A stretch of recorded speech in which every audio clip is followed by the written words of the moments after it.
জলবায়ু পরিবর্তনের প্রভাবে বিশ্বের প্রথম দেশ হিসেবে সব হিমবাহ হারাতে পারে ভেনেজুয়েলা। দেশটির শেষ অবশিষ্ট হিমবাহ হামবোল্টকে আর হিমবাহ হিসেবে বিবেচনা করা যাচ্ছে না বলে জানিয়েছেন বিজ্ঞানীরা। গত বছর ইন্টারন্যাশনাল ক্রায়োস্ফিয়ার ক্লাইমেট ইনিশিয়েটিভ জানিয়েছিল ভেনেজুয়েলার আন্দিজ পর্বতে অবস্থিত হামবোল্ট হিমবাহটি এতটাই ছোট হয়ে গেছে যে এখন এটিকে আইস ফিল্ড হিসেবে শ্রেণীভুক্ত করা হয়েছে, অর্থাৎ এটি আর নিজের ওজনেই প্রবাহিত হওয়ার মতো বড় নেই।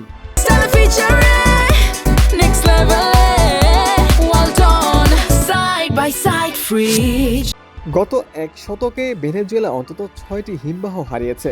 গবেষকদের তথ্য মতে হামবোল্ট হিমবাহটির আয়তন একসময় ছিল প্রায় 450 হেক্টর, যা দ্রুত কমে মাত্র 2 হেক্টরেরও নিচে নেমে এসেছে।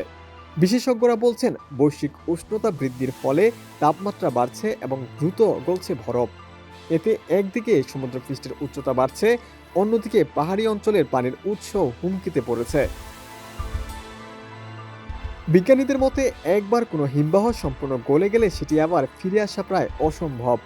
ভেনেজুয়েলার ঘটনার পর ভবিষ্যতে ইন্দোনেশিয়া, মেক্সিকো এবং স্লোভেনিয়াও বরফশূন্য দেশ হয়ে উঠতে পারে।